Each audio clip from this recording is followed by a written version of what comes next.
Hello, New School Beyblade here, and today I'm doing an unboxing of Beyblade X BX SavageBear 560 flat.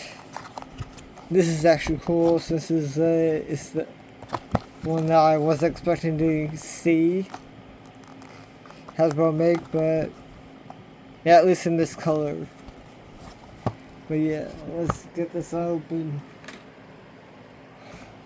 Oh god. Yeah. Sorry, it's late when I'm recording this because I just got home from work.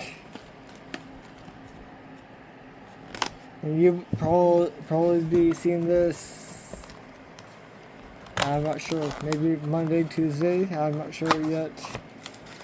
I get a chance to put this up.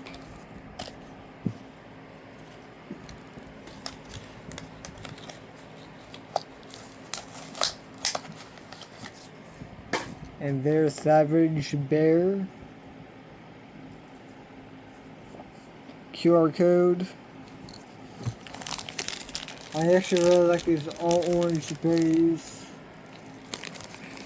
Let me toss this. I need to sharpen this, goddammit.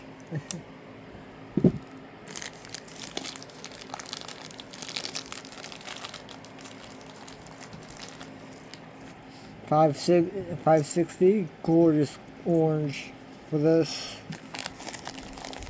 and flat in orange. But yeah, here's the bay. I hope you guys like this video. Like, comment, and subscribe for more videos like this, and goodbye.